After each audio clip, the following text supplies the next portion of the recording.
कान खोल करके सुन लो, न जिस्म तुम्हारा है न मर्जी तुम्हारी है, ये जिस्म भी अल्लाह ताला का है और मर्जी भी अल्लाह ताला की चलेगी। इसीलिए इस्लाम के अंदर सुसाइड करना हराम है, आत्महत्या करना हराम है, खुदकुशी करना हराम है। ये जिंदगी अल्लाह की अमानत है और अल्लाह ताला की इजाजत के बगैर आपको कोई अधिकार नहीं है, आपको कोई हक नहीं है कि आप अपनी जिंदगी को खत्म करें। अब हमारे जो भाई बीड़ी पीते हैं, हमारे जो भाई खैनी खाते हैं, हमारे जो भाई सिगरेट पीते हैं, हमारे जो नौजवान भाई गुटखा खाते हैं, बड़े प्रेम से, बड़े प्यार से, बड़ी मोहब्बत से कहना चाहता हूँ, फतवा अपनी जगह है, उलमा के बयानात अपनी जगह है, बस कुरान की एक आयत पढ़ रहा हूँ, वला तुल्कू बिअयदीकुम इला तहलुका।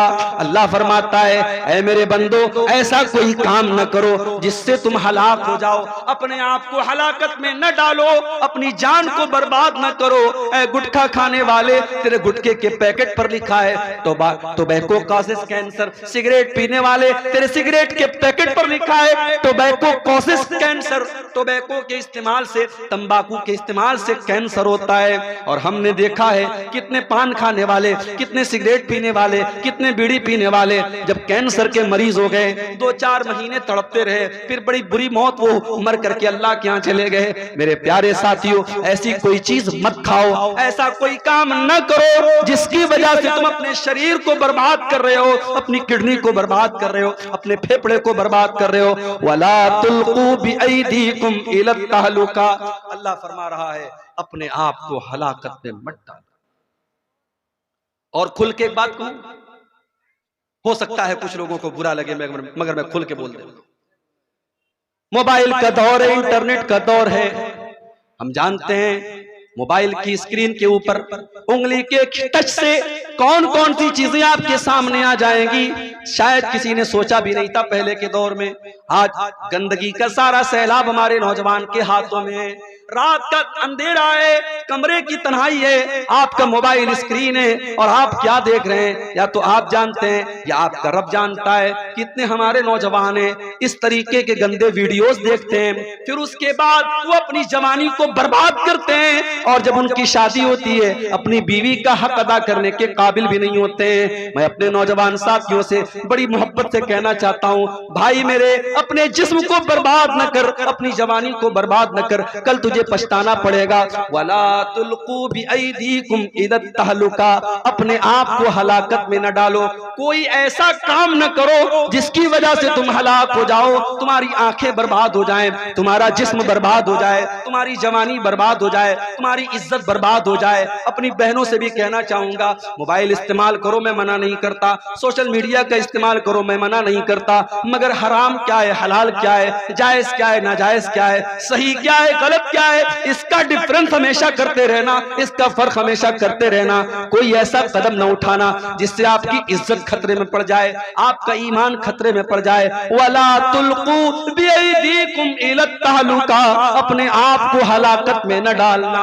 और आगे अल्लाह क्या फरमाता है, व अहसिनु इन्नल्लाह युहिब्बुल मुहसिनीन। और ऐ मेरे बंदो, एहसान किया करो, अल्लाह ताला को एहसान करने वालों से प्यार है। अल्लाह एहसान करने वालों से प्यार करता है, एहसान करने वालों से मोहब्बत करता है। अब ये एहसान क्या चीज है, नोट कर लो मेरी बात। शरीयत में एहसान 3 चीजों को बोलते हैं। एहसान का पहला मतलब, मैं नमाज पढ़ रहा हूं। अब नमाज पढ़ने का 2 मकसद हो सकता है। एक मकसद तो ये हो सकता है, मैं इसलिए नमाज पढ़ रहा हूं कि गांव के लोग ये ना कहे कि बेनमाजी है। मैं नमाज पढ़ रहा हूं इसलिए पढ़ रहा हूं कि मेरा बाप ये ना बोले कि मैं बेनमाजी हूं। मैं नमाज पढ़ रहा हूं इसलिए पढ़ रहा हूं कि गांव वाले बोले कि ये बड़ा मुत्तकी आदमी है, बड़ा नेक आदमी है। एक मकसद तो ये हो सकता है। और एक मकसद ये होता है, मैं नमाज इसलिए पढ़ रहा हूं कि 5 टाइम की नमाज मेरे ऊपर अल्लाह ने फर्ज करार दी है। अगर मैं नमाज नहीं पढ़ूंगा, अल्लाह क्या मुझे जवाब देना पड़ेगा, अल्लाह क्या अजाब मिलेगा। अल्लाह की सजा के डर से और अल्लाह को राजी करने के लिए मैं नमाज पढ़ रहा हूं। मेरे प्यारे साथियों, एहसान यही है कि आप जो भी काम करें, जो भी नेकी करें, मकसद लोगों को दिखाना ना हो, मकसद पब्लिक को दिखाना ना हो, मकसद अल्लाह ताला को राजी करना हो। इसीलिए अल्लाह के नबी एहसान का मतलब बयान करते हुए फरमाते हैं अंताबुदल्लाह कान्नका तरा। एहसान ये है कि तुम अल्लाह की इबादत जब करो तो ये सोच करके करो कि तुम अल्लाह को देख रहे हो। फ़इल्लम तकुन तरा, और अगर तुम ये सोच नहीं सकते कि तुम अल्लाह को देख रहे हो, फ़इन्नहु यराका, तो तुम ये सोच करके नमाज पढ़ो, तुम ये सोच करके इबादत करो कि अल्लाह ताला मुझको देख रहा है। मेरे प्यारे साथियों, ये एहसास अगर आपके अंदर है, इसी का नाम एहसान है। आज कौन अल्लाह से डरता है? दुकान के ऊपर कैमरा लगा हुआ है, जाके पूछो दुकानदार से तूने कैमरा क्यों लगाया, तेरी दुकान पर 5-5, 10-10 कैमरे क्यों लगे? जाओ कटिहार के बड़े बड़े शोरूम में चले जाओ, जाकर के दुकानदारों से पूछो तुमने अपनी दुकान पर इतने बड़े बड़े कैमरे क्यों लगाए? वो बोलेगा हमने सुरक्षा के लिए लगाए, हमने सिक्योरिटी के लिए लगाए। अगर हमारी दुकान का माल कोई चुरा के लेके जाने लगेगा, हम कैमरे से पकड़ लेंगे, हम कैमरे से देख लेंगे। आज कैमरा लग गया, सामान चोरी होने बंद हो गए। आज कैमरा लग गया, दिल्ली के अंदर लड़कियों से छेड़छाड़ कम हो गई। आज कैमरा लग गया, रेप की घटनाएं कम हो गई। कैमरा लग गया, इंसान डर गया, नहीं यार कैमरा लगा हुआ है, सब रिकॉर्ड हो रहा है। मेरे प्यारे साथियों, इंसान के बनाए हुए कैमरे से डर गया।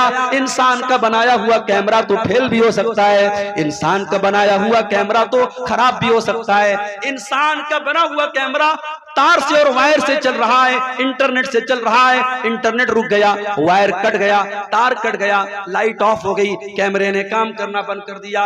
मेरे प्यारे साथियों, एक कैमरा अल्लाह ताला ने भी हमारे और आपके ऊपर लगाया है, और ये कैमरा लाइट से नहीं चलता, ये कैमरा बैटरी से नहीं चलता, ये कैमरा इन्वर्टर से नहीं चलता, ये अल्लाह ताला की कुदरत से चलता है, और ये कैमरा कभी बंद होने वाला नहीं है। व इन्ना अलैकुम लहाफिज़ीन किरामन कातिबीन यालमूना मा तफअलून। मेरे बंदो, हमने तुम्हारे अमाल को रिकॉर्ड करने के लिए, हमने तुम्हारी हरकतों को नोट करने के लिए, हमने किरामन कातिबीन को मुकर्रर कर दिया है, जो तुम्हारी एक एक एक्टिविटी को, एक एक अमल को रिकॉर्ड कर रहे हैं। तुम जो भी कर रहे हो सब लिखा जा रहा है, तुम मेरे फरिश्तों से कुछ छुपा नहीं सकते।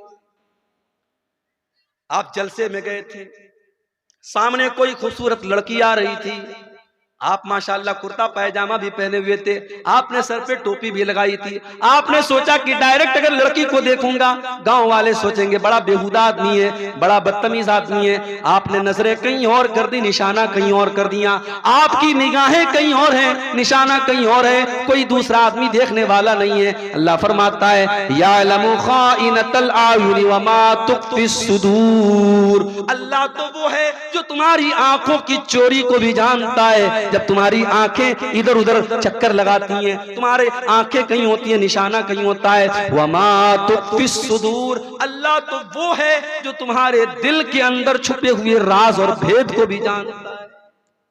उससे बच के कहां जाओगे मेरे भाई? उसका कैमरा तो कभी बंद नहीं होगा। और कल कयामत का दिन जब आएगा और हम और आप अल्लाह के पास जाएंगे, हमारी जिंदगी भर के कैमरे की रिकॉर्डिंग हमारे सामने रख दी जाएगी। ववुज़िअल किताब, तुम्हारी जिंदगी भर की किताब, तुम्हारा नाम है अमाल, तुम्हारा सारा कच्चा चिट्ठा तुम्हारे सामने रख दिया जाएगा। फतरल मुजरिमीना मुशफिकीना मिम्मा फीही व यक़ूलूना या वैलतना मा लिहाज़ल किताबि ला युगादिरु सग़ीरतन वला कबीरतन इल्ला अहसाहा। और बंदा कहेगा अल्लाह ये कैसी किताब है, ये कैसा रजिस्टर है, ये कैसा नाम है अमाल है, इसके अंदर कोई छोटा से छोटा और बड़ा से बड़ा कोई अमल ऐसा नहीं है जो इसके अंदर रिकॉर्ड न किया गया हो। हमारे ये यूट्यूबर लोग बैठे माशाअल्लाह, हम और आप सोचते हैं यार कितनी खिदमत कर रहे हैं, दूर दूर से पूर्णिया से कहां से आते हैं, जलसे में कितनी मेहनत कर रहे हैं। मगर आज भी इतना मना करने के बावजूद और इतना बोलने के बावजूद कई चैनल वाले ऐसे हैं, तकरीर मैं कर रहा हूं, कोई और बात कर रहा हूं, और वो उस पर हेडिंग कुछ और लगा रहे हैं। फलस्तीन में जो वाकयात हो रहे हैं, मैंने एक तकरीर में थोड़ा सा जिक्र किया, इन्होंने मिर्च मसाला लगा के हेडिंग लगा दी, इसराइल के खिलाफ बोले मौलाना। अब इंडिया टीवी वाले ने कल चला दिया मेरा भी वीडियो, अब भाई मीडिया वाला तो तलाश करता है ना यूट्यूब पर, आपकी भड़काऊ हेडिंग ने जलती में तेल का काम, जो बात मैंने बोली नहीं उसका भी जिम्मेदार मुझे करार दे दिया गया। क्यों ऐसा काम करते हो मेरे भाई? ऐसी गंदी गंदी तस्वीरें मेरे फोटो के साथ लगा करके हेडिंग लगा दी, कुंवारे लोग ना देखे इसको, शादीशुदा लोग देखे। अब आदमी सोचा यार पता नहीं मौलाना ने ऐसी कौन सी बात बयान की। इस तरीके की उल्टी सीधी हेडिंग और थंबनेल लगा करके आज ये चैनल वाले 4 पैसे कमा तो लेंगे मेरे भाई, मगर कल अल्लाह क्या जवाब देना पड़ेगा। तूने एक आलिम की इज्जत, एक मुकर्रिर और एक तकरीर करने वाले खतीब की इज्जत पर तूने बट्टा लगाने की कोशिश की है और तूने पैसे के लिए तू इस हद तक गिर गया, अल्लाह क्या जवाब देना पड़ेगा मेरे प्यारे साथियों। कल कयामत के दिन हम सब की जिंदगी का नाम आमाल और हमारा कच्चा चिट्ठा और हमारी पूरी वीडियो फाइल, हमारी पूरी वीडियो रिकॉर्डिंग, हमारी जिंदगी की एक एक्टिविटी हमारे सामने रख दी जाए। वजदू मा अमिलू हाजिरा, तुमने जो भी अमल किया होगा सब तुम्हारे सामने आ जाएगा। वला यज़लिमु रब्बुका अहदा, और अब्दुल गफ्फार साहब की फाइल में वही बात होगी जो उन्होंने किया है, मुनीरुल इस्लाम साहब की फाइल में वही बात होगी जो उन्होंने किया होगा, मौलाना बदरुद्दोजा साहब की फाइल में वही बात होगी जो उन्होंने किया होगा। हर इंसान की अपनी फाइल होगी, अपनी किताब होगी। अल्लाह ताला किसी के साथ कोई जुल्म नहीं करेगा, किसी के साथ कोई अत्याचार नहीं करेगा। तो एहसान का एक मतलब यह है मेरे भाई कि जो भी अमल करो अल्लाह को राजी करने के लिए, किसी को दिखाने के लिए मत करो। मगर वो दौर खत्म हो गया। पहले के दौर में लोग नेकी करते थे तो छुप करके करते थे। कहावत थी नेकी कर दरिया में डाल, कहावत थी नेकी कर दरिया में डाल। आज सोशल मीडिया का दौर आ गया, अब कहावत बदल गई। अब नेकी कर स्टेटस पर डाल, नेकी कर इंस्टाग्राम पर डाल, नेकी कर फेसबुक पर डाल, नेकी कर व्हाट्सएप पर डाल, नेकी कर अखबार में डाल, नेकी कर मीडिया में डाल। नहीं मेरे प्यारे साथियों, अपनी नेकियों को बर्बाद न करो। अंताबुदल्लाह कान्नका तरा, एहसान ये है कि तुम अल्लाह की जब भी इबादत करो, जब भी तुम कोई नेक अमल करो, ये सोच करके करो हम अल्लाह को देख रहे हैं। और अगर ये सोच ना सको तो ये सोच करके करो कि अल्लाह हमको देख रहा है। बुझते पारे एहसान का मतलब समझ गए? ये क्या है? किसी ने चंदा दिया, सोने का है, माशाअल्लाह। ये किसी माँ बहन की तरफ से ये सोने की, हमारे इसको नाक की नथी, नाकी का नहीं, नाक की मच्छी। चलो भाई ये नया नाम पता लगा, नाक की मच्छी आई है। अल्लाह ताला इस बहन के सदके को कबूल फरमाए और अल्लाह ताला इसके इस सदके को इसकी नजात का जरिया बना दे, आमीन। तो एहसान का पहला मतलब मैंने आपको समझा दिया। अब एहसान का दूसरा मतलब समझ लो। इतना समझा के कोई नहीं बोलेगा भाई मैं एक एक बात बीच बीच में बंगला में भी समझाऊंगा, थोड़ा आपको हंसाऊंगा भी इंशाअल्लाह। एहसान का दूसरा मतलब जो काम करो परफेक्ट करो। अल्लाह के नबी को वो काम पसंद था, काना इज़ा अमिला अमलन युतकिनुहु, अल्लाह के प्यारे नबी जब भी कोई काम करते थे परफेक्ट करते थे। काम जब भी करो सही करो। अगर आप नमाज पढ़ते हैं, हमारे बहुत सारे भाई जब नमाज पढ़ते हैं उनको ये भी पता नहीं कि हाथ कहाँ बांधना है, कोई नीचे बांध रहा है, कोई बिल्कुल ऊपर बांध रहा है, कोई पेट पर बांध रहा है। भाई साहब ना पेट पर हाथ बांधना सुन्नत है, ना नाफ के नीचे सुन्नत है, ना बिल्कुल ऊपर सुन्नत है। सीने पर हाथ बांधना है। रुकू में जाना है तो पीठ को बिल्कुल बराबर रखना है, पीठ को और सर के लेवल को बराबर रखना है। सजदे में जाना है तो कम से कम बदन का 7 हिस्सा जमीन पर होना चाहिए, दोनों हाथ जमीन पर होना चाहिए, दोनों घुटना जमीन पर होना चाहिए, दोनों पैर की हथेली जमीन पर होनी चाहिए और नाक और माथा जमीन पर होना चाहिए। नमाज पढ़ रहा है आदमी लेकिन सही तरीके से नहीं पढ़ रहा है। एहसान ये है आप जब भी नमाज पढ़े सही तरीके से पढ़े। अल्लाह के नबी ने देखा एक आदमी नमाज पढ़ रहा है, बहुत जल्दी जल्दी पढ़ रहा है, फटाफट पढ़ रहा है। आपने जब उसने सलाम फेर लिया, उसने आकर के अल्लाह के नबी को सलाम किया, आपने सलाम का जवाब दिया और आपने फरमाया इरजे फसल्ली फइन्नका लम तुसल्ली, ऐ मेरे भाई जाओ तुम फिर से नमाज पढ़ो, तुमने नमाज नहीं पढ़ी। सहाबी फिर गए, फिर से नमाज पढ़ी, फिर आकर के सलाम किया, आपने सलाम का जवाब दिया, दिया। आपने कहा तुम जा करके फिर से नमाज पढ़ो, तुमने नमाज नहीं पढ़ी। 3 बार ऐसा हो गया। सहाबी बोले अल्लाह के नबी, मैं तो अपनी तरफ से अच्छी नमाज पढ़ रहा हूँ, मुझे नहीं पता कि इससे अच्छी कैसे पढ़ी जाती है। आपने नमाज का तरीका बताया।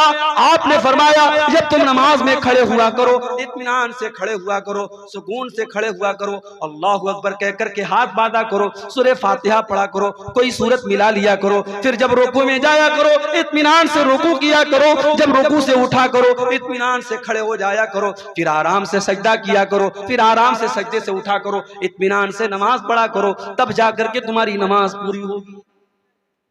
एहसान का एक मतलब ये भी, जो काम करो परफेक्ट तरीके से, सही तरीके से करो।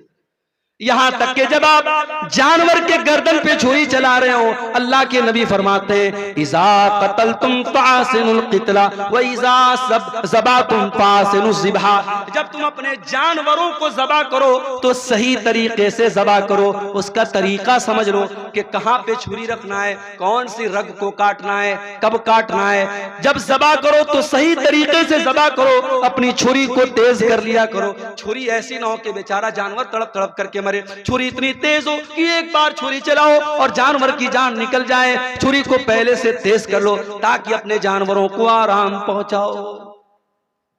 तो यह है एहसान का दूसरा मतलब।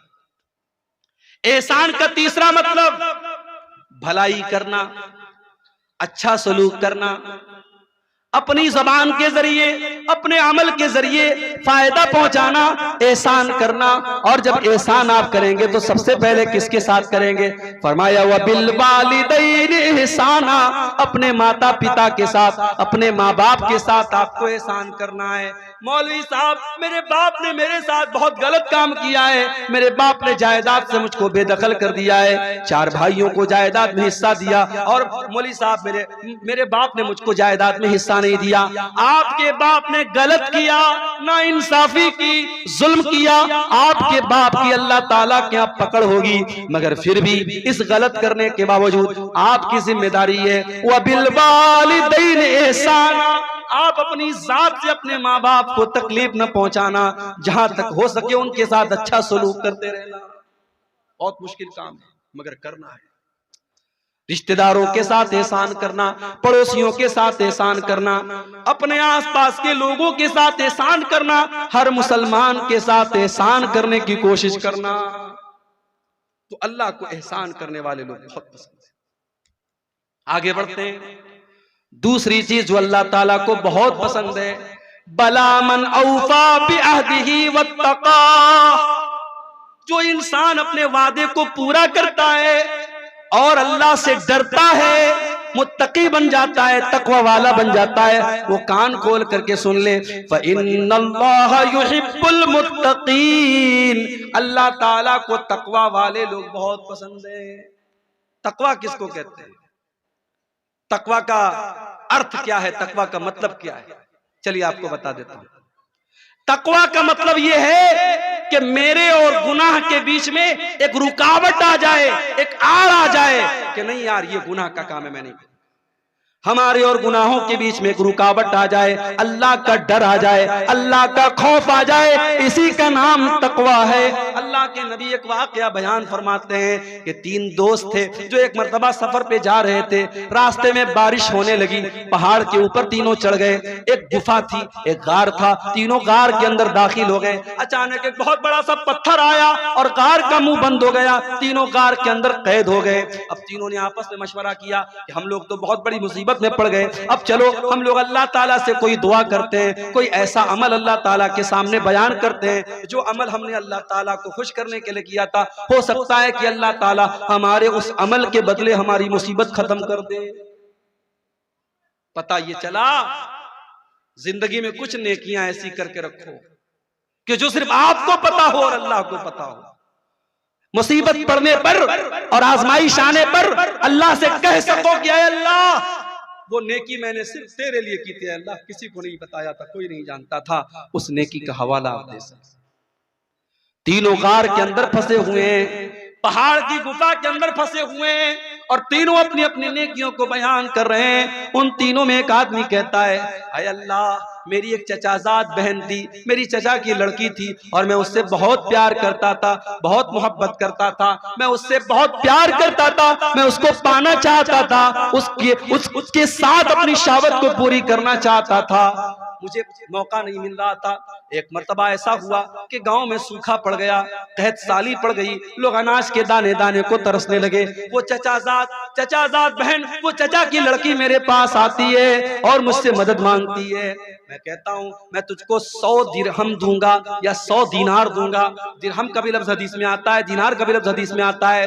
मैंने कहा मैं तुझको 100 दीनार दूंगा, शर्त ये है तुझे मेरे साथ गलत काम करना पड़ेगा, मेरी बरसों की आरजू पूरी करनी पड़ेगी, मेरी हवस को बुझाना पड़ेगा। आय अल्लाह, वो मजबूर और बेकस लड़की हालात से मजबूर होकर के मेरे साथ इस गलत काम के लिए तैयार हो जाती है। और जब वो टाइम आता है, जब वो वक्त आता है जब मैं उसके साथ बदकारी करने वाला था, गलत काम करने वाला था, ज़िनाकारी करने वाला था, ऐन मौके पर उस लड़की की जुबान से एक लफ्ज निकलता है, वो कहती है इत्तकिल्लाह, इत्तकिल्लाह, ऐ फला बिन फला, ऐ मेरे चचा के बेटे, अल्लाह से डर, वला तफुज़्ज़ल खातम इल्ला बिहक़्क़िही, जिस चीज को तुझे अधिकार नहीं है इस्तेमाल करने का, उस चीज को तू इस्तेमाल न कर। जिस चीज पर तेरा हक नहीं है उस चीज पर तू अपना हक इस्तेमाल न कर। ऐ अल्लाह, जब तेरा नाम मैंने उस लड़की के मुंह से सुना, मैं डर गया, मैंने फौरन अपना इरादा चेंज कर दिया, मैंने उसको पैसा भी दे दिया, मैंने दीनार भी दे दिया और अपने गलत काम से मैंने तौबा कर ली। ऐ अल्लाह, अगर ये सच्चा अमल मैंने तेरे डर से किया है, ऐ अल्लाह हमारी मुसीबत को दूर कर दे। लंबी हदीस है, तीनों ने दुआ की, अल्लाह ताला ने मुसीबत को दूर कर दिया।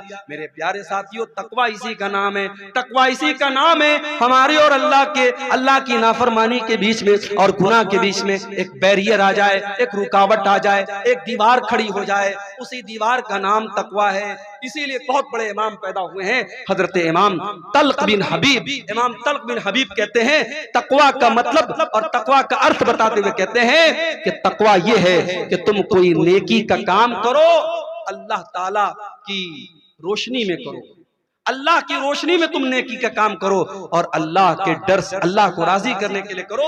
और किसी गुनाह से बचो तो अल्लाह के डर से बचो और अल्लाह की तरफ से रोशनी में, अल्लाह की रोशनी में उस गुनाह से बच जाओ। और हजरत अबू हुरैरा और बाज़ रिवायात में हजरत उमर का नाम आता है कि हजरत उमर फारूक ने हजरत उबई बिन काब से पूछा था कि ऐ उबई बिन काब, तकवा किस चीज का नाम है? हजरत उबई बिन काब भी सहाबी हैं, हजरत उमर भी सहाबी हैं, सहाबी से पूछ रहे हैं कि तकवा किस चीज का नाम है। हजरत उबई बिन काब कहते हैं, ऐ अमीरुल मोमिनीन, हल मररत बितरीक़िन ज़ाति शौकतिन, क्या आप कभी ऐसे रास्ते से गुजरे जहां दोनों तरफ कांटेदार झाड़ी हो, जहां दोनों तरफ कांटेदार रास्ता हो? हजरत उमर ने कहा कि हाँ, ऐसे रास्ते से मैं गुजरा हूं। हजरत उबई बिन काब ने कहा, ऐसे रास्ते से अगर आप गुजरेंगे तो कैसे गुजरेंगे? हजरत उमर ने कहा, ओशम्मिरु अन सौबी, अपना कपड़ा समेट लूंगा, अपने दामन को बचा लूंगा और संभाल करके कदम रखूंगा ताकि कहीं कोई कांटा मुझे चुभ न जाए। कहा अमीरुल मोमिनीन, यही तो तकवा है, यही तो अल्लाह का डर है। चारों तरफ शैतान के बिछे हुए कांटे, ख्वाहिशात के कांटे, इच्छाओं के कांटे, शैतान ने चारों तरफ कांटे बिछा दिए और इन कांटों से अल्लाह के दीन पर बचते हुए चलते चले जाना, इसी का नाम तकवा है। मेरे प्यारे साथियों, दीन के ऊपर चलना आज के दौर में आसान काम तो नहीं है। आप दीन पर चलेंगे, दुनिया आपका मजाक भी उड़ाएगी, आपके माँ बाप भी आपके खिलाफ हो जाएंगी, आपकी बीवी भी आपको ताना मारेगी, आपके समाज में भी आपको लोग बहुत बुरा भला कहेंगे, मगर आपको तकवा के रास्ते पर चलते चले जाना है। जो सही है, जो अल्लाह की नजर में बेहतर है, जो अच्छा है, हमें वही काम करते चले जाना है। अरे पब्लिक को खुश करने के चक्कर में न पड़ो, पब्लिक तो कभी आपसे खुश नहीं होगी, लोग तो कभी आपसे खुश नहीं होंगे। जब आप मर जाएंगे, जब आपका इंतकाल हो जाएगा, आपकी कब्र पे जब लोग मिट्टी देने आएंगे, लोग कहेंगे यार बड़ा अच्छा इंसान था, बड़ा नेक इंसान था। लोग आपकी तारीफ आपकी जिंदगी में बहुत मुश्किल से करेंगे। मेरे प्यारे साथियों, लोगों को खुश करने के चक्कर में न पड़ना, अल्लाह को खुश करने के चक्कर में पड़ना। इसीलिए एक मर्तबा हजरत मुआविया रजी अल्लाह ताला अन्हु ने हजरत आयशा को खत लिखा और कहा कि ऐ अम्मा आयशा, मुझे कोई मुख्तसर सी नसीहत कर दीजिए जो मेरे काम आए। तो हजरत आयशा ने अल्लाह के प्यारे नबी की हदीस लिख करके भेज दी। कहा है अमीर मुआविया, मैंने अल्लाह के प्यारे नबी को ये फरमाते हुए सुना है, मनिल तमसा रिदल्लाहि फी सखतिन नास, जो इंसान अल्लाह ताला को राजी करता है, लोगों को नाराज करके अल्लाह को राजी कर लेता है, अल्लाह को खुश कर लेता है, ऐसे इंसान के लिए अल्लाह ताला काफी हो जाता है, अल्लाह उसकी मदद करता है। वमन इल्तमसा सखत अल्लाहि बिरिज़न नास, और जो अल्लाह को नाराज करके लोगों को खुश करने के चक्कर में पड़ जाता है, अल्लाह ऐसे बंदे से रूठ जाता है और अल्लाह उसको लोगों के हवाले कर देता है। तो तकवा ये है मेरे प्यारे साथ, लोगों की परवाह मत करो, अल्लाह की परवाह करो, अल्लाह का डर हमारे दिल में पैदा हो जाए, इसी का नाम तकवा है। और अल्लाह को मुत्तकी लोग बहुत पसंद है। और आगे बढ़िए, अल्लाह ताला को ऐसे लोग भी बहुत पसंद है जो तौबा कर लेते हैं, जो गुनाह करने के बाद, गलती करने के बाद उनके दिल में ये एहसास पैदा होता है कि मैंने गलत काम किया है। आप गाड़ी चला रहे हैं, लाभा स्टेशन आपको जाना है, गलती से आपने मालदा वाला शमसी वाला रास्ता पकड़ दिया, रास्ते में एहसास हुआ कि यार मैंने गलत ट्रैक पकड़ लिया, आपने गाड़ी को घुमा दिया, यू टर्न ले लिया। अरबी में यू टर्न लेने को तौबा कहा जाता है। अल्लाह के दीन से आप हट गए, कोई गुनाह का काम आपने किया, अचानक आपको एहसास हुआ कि मैंने गलत किया। जहां आपको एहसास हुआ, आपने अपना रास्ता फौरन चेंज कर लिया, आपने गुनाह को छोड़ दिया, इसी का नाम तौबा है। और अल्लाह कुरान में कहता है, इन्नल्लाह युहिब्बुत तव्वाबीन, ओ लोगों, अल्लाह ताला तौबा करने वालों से मोहब्बत करता है। एक बात बोलूं, हम इंसान हैं, हम फरिश्ते नहीं हैं। कोई जितना भी नेक इंसान और मुत्तकी इंसान है, अगर वो ये कहता है कि मैंने कभी गुनाह नहीं किया, झूठ बोल रहा है। हर इंसान के दामन पे दो चार धब्बे मौजूद है मेरे भाई। यह अलग बात है किसी के दामन के धब्बे नजर आ रहे हैं और किसी के दामन के धब्बों पर अल्लाह ताला ने पर्दा डाल के रखा है, लेकिन हर इंसान गुनहगार है। गुनाह का होना ये बड़ी बात नहीं है, गुनाह का हो जाना ये कोई बहुत बड़ी बात नहीं है। गुनाह के होने के बाद दिल में अगर ये फीलिंग आ रही है, ये एहसास हो रहा है कि हमने गलत काम किया है और आदमी तौबा कर लेता है, तो ऐसे लोगों अल्लाह ताला क्या कामयाब हो जाएंगे। अल्लाह ने फरमाया, वल्लज़ीना इज़ा फ़अलू फ़ाहिशतन औ ज़लमू अनफुसहुम ज़करुल्लाह, मेरे नेक बंदे वो हैं, मेरे जन्नती बंदे वो हैं, जब उनसे कोई गलत काम हो जाता है, कोई गुनाह का काम हो जाता है, जब वो अपनी जान के ऊपर जुल्म कर लेते हैं, ज़करुल्लाह, वो अल्लाह ताला को याद करते हैं, फस्तगफरू लिज़ुनूबिहिम, और अपने गुनाह की माफी मांगते हैं, अल्लाह से अपने गुनाह से तौबा करते हैं, इस्तिगफार करते हैं। वमन यग़फिरुज़्ज़ुनूब इल्लल्लाह, और अगर अल्लाह ताला माफ नहीं करेगा तो कौन करेगा? अगर अल्लाह नहीं करेगा तो कौन करेगा? वलम युसिर्रू अला मा फ़अलू वहुम यअलमून, और अल्लाह के नेक बंदे गुनाह के ऊपर जमे नहीं रहते, गुनाह के ऊपर डटे नहीं रहते। गुनाह के ऊपर कभी डटने की कोशिश मत करो, कभी गुनाह पर डिटाई मत करो मेरे प्यारे साथियों। अगर गुनाह हो गया, गलती हो गई, अल्लाह की नाफरमानी हो गई, तो इब्लीस वाला तरीका मत अपनाओ। इब्लीस का तरीका क्या था? इब्लीस ने गलत काम भी किया, और जब अल्लाह ताला ने कहा कि तूने सजदा क्यों नहीं किया आदम को, तो इब्लीस ने ढिठाई से काम किया। इब्लीस ने कहा मैं क्यों सजदा करूं, मैं बेहतर हूं आदम से, तूने आदम को मिट्टी से बनाया, मुझे आग से बनाया, मैं क्यों सजदा करूं आदम को। इब्लीस ने गुनाह भी किया और गुनाह करने के बाद अपने गुनाह की दलील भी देने लगा और गुनाह के ऊपर डट गया। इब्लीस का तरीका मत अपनाइए, आदम का तरीका अपनाइए। आदम अलैहिस्सलाम से गलती हो गई, उनको एहसास हुआ कि मैंने बहुत बड़ा गुनाह कर दिया, उन्होंने अल्लाह की बारगाह में तौबा की। हमारे बाप आदम ने भी की और हमारी माँ हव्वा ने भी की। रब्बना ज़लमना अनफुसना व इल्लम तग़फिर लना व तरहमना लनकूनन्न मिनल खासिरीन। ऐ हमारे परवरदिगार, हमने अपनी जान के ऊपर बहुत जुल्म कर लिया, बहुत गलती कर ली। ऐ अल्लाह, अगर तूने नहीं बख्शा और तूने रहम नहीं किया तो हम खसारा उठाने वालों में से हो जाएंगे। तो तौबा करने वाले अल्लाह ताला को बहुत पसंद। और आगे बढ़िए, अल्लाह ताला को पाक साफ लोग भी बहुत पसंद है। पाक साफ बुझते पारे, समझ रहे? पाक साफ किसको कहते हैं? जो हर एतबार से पाक रहता हो, शरीर भी पाक, आत्मा भी पाक, जाहिर भी पाक और बातिन भी पाक, जिस्म भी पाक और रूह भी पाक। अल्लाह को पाक लोग बहुत पसंद है। औरतों को जो पीरियड आता है, सहाबा ने अल्लाह के नबी से पूछा कि अल्लाह के नबी, जब औरतें पीरियड में हो तो क्या हम उनके साथ खाना खा सकते हैं कि नहीं, उनके साथ उठ बैठ सकते हैं कि नहीं, उनके शरीर को टच कर सकते हैं कि नहीं? अल्लाह ने कुरान की आयत नाजिल कर दी, वयसअलूनका अनिल महीज़, ऐ नबी लोग आपसे सवाल करते हैं औरतों के पीरियड के बारे में। कुल हुआ अज़ा, आप बता दीजिए कि वो औरतों के लिए तकलीफ का टाइम होता है, वो औरतों के लिए तकलीफ का टाइम होता है। फातज़िलुन निसा फिल महीज़, जब पीरियड का टाइम आ जाए तो औरतों से दूर रहना। दूर रहने का मतलब यह है उनसे संबंध नहीं बनाना, उनसे ताल्लुक कायम मत करना। फैज़ा ततहरना, जब उनका पीरियड खत्म हो जाए, वो पाक हो जाए, वो गुस्ल कर लें। फातूहुन्ना मिन हैसु अमरकुमुल्लाह, तो ऐ मुसलमानों, अब तुम अपनी बीवी से मुलाकात कर सकते हो उस तरीके से जिस तरीके से अल्लाह ताला ने तुमको हुक्म दिया है। उसके बाद फरमाया कि इन्नल्लाह युहिब्बुत तव्वाबीना व युहिब्बुल मुतत्तहिरीन, अल्लाह ताला को तौबा करने वाले लोग पसंद है और अल्लाह ताला को पाक साफ लोग पसंद है। पाक साफ लोग पसंद है। गैर मुस्लिम को देखो, खड़ा होकर पेशाब करता है, पैट की जिप खोला, पेशाब किया, पैट की जिप बंद, काम खत्म। पेशाब कहां पड़ा? शरीर पे पड़ा, हाथ में पड़ा, पैर पे पड़ा, कपड़े पे पड़ा, कोई मतलब नहीं। मुसलमान कहीं भी चला जाएगा, वो या तो पानी तलाश करेगा, पानी नहीं है कंकर पत्थर तलाश करेगा। बगैर इस्तिंजा किए, बगैर पाकी और सफाई किए वो पेशाब नहीं करेगा। और यही फर्क है हमारे और दूसरों के बीच में।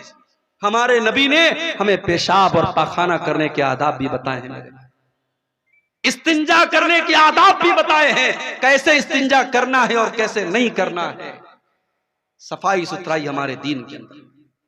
जुमा के दिन तो गुस्ल करना वाजिब है, जरूरी है, कंपलसरी है। अक्सर उलमा कहते हैं, हदीस के जो अल्फाज हैं कि जुमा के दिन गुस्ल करना वाजिब है, इसलिए बिला किसी मजबूरी के और बिला किसी बीमारी के जुमा के दिन गुंजाइश नहीं है। जुमा के दिन तो हर हाल में आपको गुस्ल करना।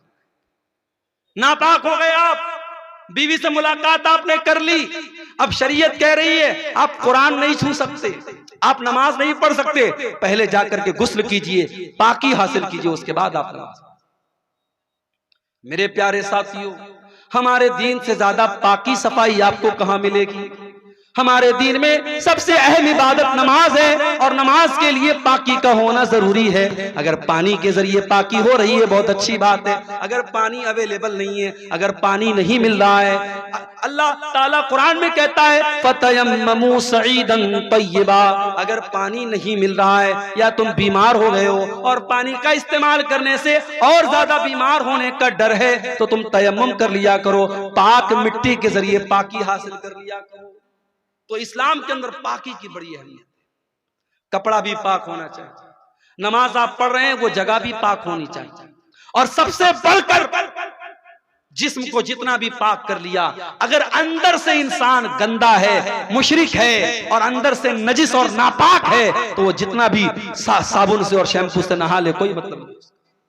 इसीलिए कुरान कहता है इन्नमल मुशरिकून नजसुन, मुशरिक लोग नापाक हैं, फला यक़रबुल मस्जिदल हराम, जो मुशरिक है वो हमारी मस्जिद के करीब ना आए, वो खाने काबा के करीब ना आए। अय अल्लाह, वो तो साबुन से नहाता है, वो तो शैम्पू से नहाता है। अल्लाह ने फरमाया उसका शरीर तो पाक है, उसका जिस्म तो पाक है, मगर जो अल्लाह के अलावा किसी गैर के दर पे जाके सर झुका रहा है उसका शरीर तो पाक है लेकिन उसकी रूह नापाक है, वो अंदर से नापाक है। ऐसा आदमी मेरे खाने काबा के करीब ना आए।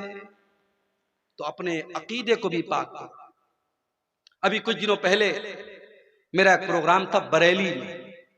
बरेली यूपी के अंदर एक जगह है और वहां की दो चीजें बड़ी मशहूर है। एक तो बरेली का पागल खाना बहुत मशहूर है और दूसरे बरेली का के अंदर एक दरगाह है। एक बरेलवी आलिम थे, उनका नाम था मौलाना अहमद रजा खान बरेलवी। तो उनकी कब्र है वहां पर, उनको आला हजरत कहा जाता है। तो जब मैं बरेली गया तो वहां के नौजवानों ने कहा कि मौलाना चलिए आपको आला हजरत की कब्र पे लेके चलते हैं। मैंने कहा चलो देखते हैं। मैं भी थोड़ा सा इस तरीके की जगहों पर जाके चेक करता हूं क्या क्या हो रहा है। गया मैं, अभी आला हजरत की कब्र बहुत दूर है। दूर से ही जहां सड़क शुरू हो रही है, रास्ते में लिखा हुआ है राहे आला हजरत। ये आला हजरत का रास्ता है, ये आला हजरत की दरगाह पे जाने वाला रास्ता है। बहरहाल मैं गया अंदर। जैसे जैसे मैं अंदर जा रहा हूं, चादर की दुकानें, फूल माला की दुकानें, टोपी की दुकान, घड़ी भी मिल रही है तो घड़ी के ऊपर आला हजरत का निशान बना हुआ है। कैलेंडर मिल रहा है, कैलेंडर पर आला हजरत का निशान। टोपी मिल रही, टोपी पर आला हजरत का निशान। जब मैं कब्र के पास पहुंचा, या मजार कह लीजिए, मजार के पास पहुंचा, तो देखा कि एक तरफ मर्दों की भीड़ है, एक तरफ औरतों की भीड़ है। अंदर लोग जा रहे हैं और अंदर जाने के बाद लोग ऐसे हाथ बांध के, जैसे हम नमाज में खड़े होते हैं, कब्र के पास खड़े हो रहे हैं और आला हजरत से जो है दुआ मांग रहे हैं। उसके बाद पीछे पैर वापस आ रहे हैं। सोचो मेरे भाई, मस्जिद में आदमी जाता है तो सीधे सीधे जाता है, सीधे सीधे चल के आता है, मगर किसी बुजुर्ग की कब्र पे जा रहा है, उसकी इतनी इज्जत कर रहा है, उसका इतना एहतराम कर रहा है कि सीधे अगर जा रहा है तो फिर उल्टे उधर पीट करके नहीं आता है, बल्कि वैसे ही लौटता है ताकि बुजुर्ग की बेहुरमती ना हो जाए, उनकी बेइज्जती ना हो जाए। ये मंजर मैंने देखा, मुझे कुरान की आयत याद आई, इन्नल्लाह युहिब्बुत तव्वाबीन वो युहिब्बुल मुतत्तहिरीन। अल्लाह ताला पाक लोगों से मोहब्बत करता है। मेरे प्यारे साथियों, जो इंसान अल्लाह के अलावा किसी कब्र पे जाके सर झुकाता है, किसी दरगाह पे जाके सर झुकाता है, किसी पेड़ के पास जाके सर झुकाता है, किसी पत्थर के बुत के आगे सर झुका रहा है, वो जितना भी परफ्यूम से नहा ले, वो खुशबू में बसा ले, वो नहा ले, वो गुस्ल कर ले, वो नापाक ही रहेगा, वो पाक नहीं हो सकता है। अल्लाह के पाक वो है जिसका दिल पाक हो, जिसका अकीदा पाक हो, जिसके दिल में ईमान हो, जिसके दिल में तौहीद हो। और पाक होने का एक और मतलब भी समझ लो मेरे प्यारे साथियों, आपका दिल भी पाक होना चाहिए। आपके दिल में किसी मुसलमान भाई के लिए कीना कपट नहीं होना चाहिए, किसी मुसलमान भाई के लिए छल कपट नहीं होना चाहिए, किसी मुसलमान भाई के लिए धोखाधड़ी नहीं होनी चाहिए।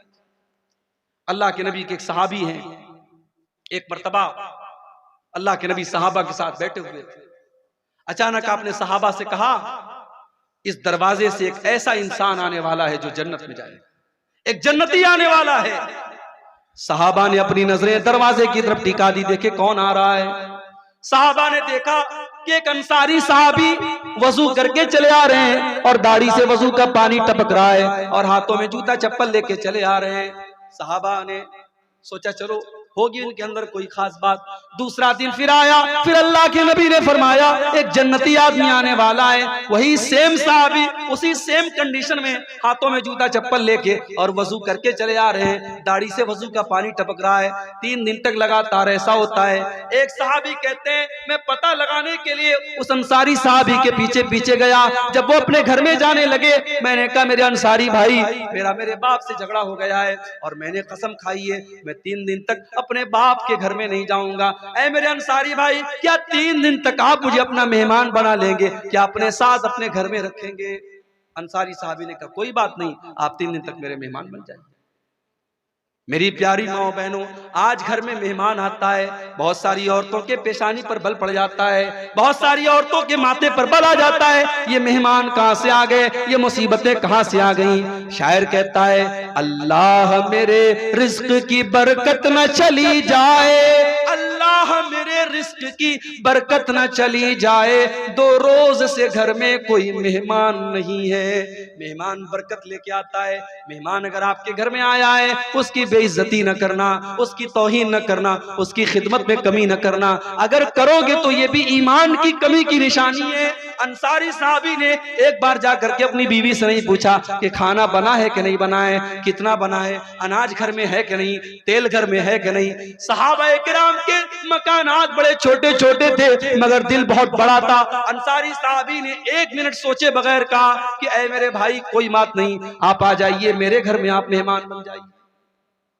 सहाबी गए, 3 दिन तक अंसारी साहबी के घर में रहे और 3 दिन जब उन्होंने गुजारा तो देखा कि जितनी नमाज हम पढ़ते हैं वो भी पढ़ते हैं, जितनी नेकी हम करते हैं वो भी करते हैं, कोई खास बात नहीं है, कोई स्पेशल बात नहीं है। जब 3 दिन गुजर गया उन्होंने कहा कि मेरे अंसारी भाई देखिए, मेरा मकसद ये जानना था कि आपके अंदर ऐसी कौन सी स्पेशल चीज है कि अल्लाह के नबी ने आपको लगातार 3 दिन तक जन्नती कहा है। मैंने 3 दिन तक आपके घर में रह करके देखा, आपके अंदर कोई स्पेशल चीज तो मुझे नजर ना आई। अब आप बता दीजिए कौन सी खास बात आपके अंदर है।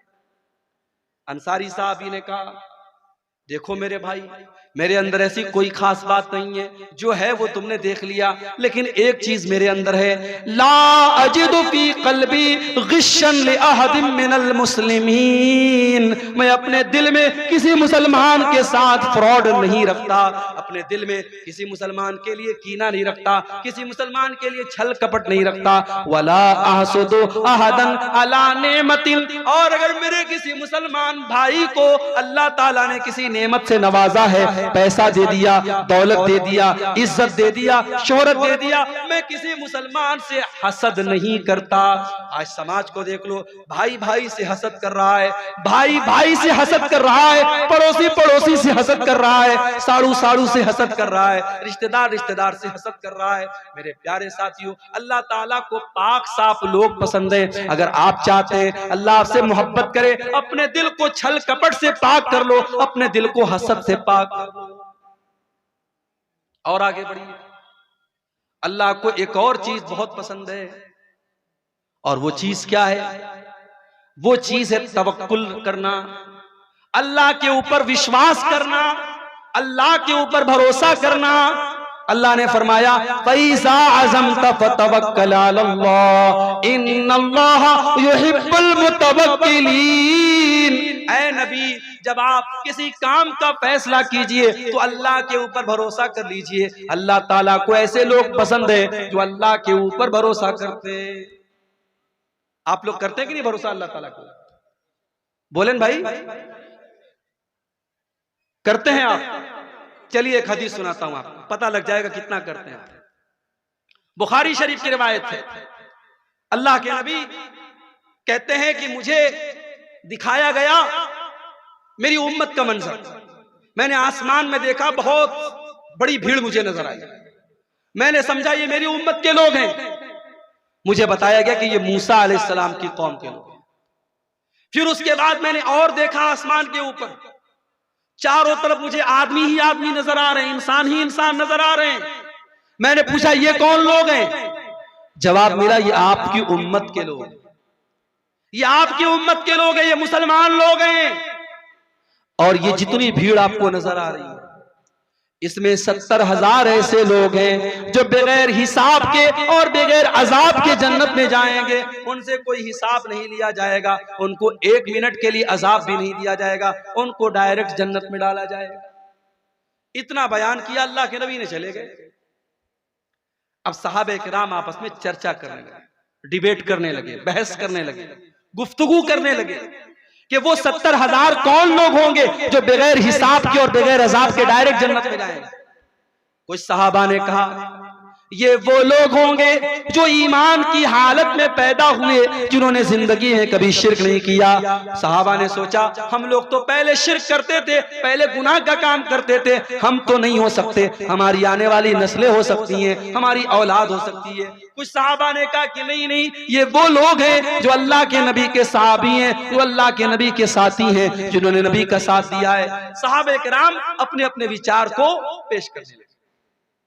इतने में अल्लाह के नबी वापस निकले। आपने पूछा क्या बात है, किस बात पर इतनी बहस हो रही है, आप लोगों की चर्चा का विषय क्या है? सहाबा ने कहा अल्लाह के नबी अभी आपने बयान किया 70,000 मुसलमान जन्नत में डायरेक्ट जाएंगे बगैर हिसाब के बगैर हिसाब के। अल्लाह के नबी हम जानना चाहते हैं वो कौन लोग हैं। आपने फरमाया 70,000 बगैर हिसाब के जन्नत में जाने वालों के अंदर 4 क्वालिटी होगी, 4 चीजें होंगी। हुमुल्लज़ीना ला यस्तरकून वला यक्तबून वला यततय्यरून व अला रब्बिहिम यतवक्कलून। उनके अंदर 4 चीजें होंगी। पहली चीज वो झाड़ फूक नहीं करवाते हैं। झाड़ फूक दुआ पढ़ करके झाड़ फूक करना, दुआ पढ़ के किसी को फूकना, दम करना, इसको झाड़ फूक बोलते हैं। अब झाड़ फूक 2 तरह का होता है, एक सही एक गलत। सही क्या है? कुरान की आयतों को पढ़ के दम करना, नबी की सिखाई गई दुआओं को पढ़ के दम करना, ये सही है। गलत क्या है? कुछ अता पता नहीं उल्टी सीधी चीजें पढ़ के दम करना, कोई अंतर मंतर जंतर तंत्र मंत्र पढ़ के दम करना, ये गलत है। और आज बहुत सारे ढोंगी लोग हैं मार्केट के अंदर। बच्चे को नजर लग गई, हमारे गांव की औरतें जाती हैं, पता है उस इंसान के पास कोई नॉलेज नहीं है, कोई इल्म नहीं है, ढोंगी एक नंबर का है, नाटकबाज एक नंबर का है। बच्चे को लेके जाती है और करके वो दम कर देता है और ये समझती है साहब मेरा बच्चा ठीक हो गया, और उस बाबा की अकीदत इनके दिल में उतर जाती है। याद रखो मेरे भाई, दम करना और झाड़ फूक करना अगर कुरान से हो रहा है और नबी की दुआओं से हो रहा है तब तो जायज है, और अगर हराम चीजों से हो रहा है तो नाजायज है। और जो 70,000 लोग बगैर हिसाब के जन्नत में जाएंगे उनकी पहचान ये होगी कि वो झाड़ फूक करवाते ही नहीं होंगे। क्या मतलब? मतलब ये कि वो खुद सीखते होंगे। एक होता है कि आप डॉक्टर के पास जाके इलाज करवाते हैं, और एक ये होता है कि आप खुद इलाज करना सीख लेते हैं। आप नबी की दुआओं को सीख लीजिए, आप कुरान की आयतों को सीख लीजिए। बच्चे को नजर लग जाए, बच्चा बीमार हो जाए, बड़ा सिंपल तरीका आपको बता रहा हूं, कुछ नहीं करना है। सूरह फातिहा पढ़ के दम कर दो, 7 बार सूरह फातिहा पढ़ दो।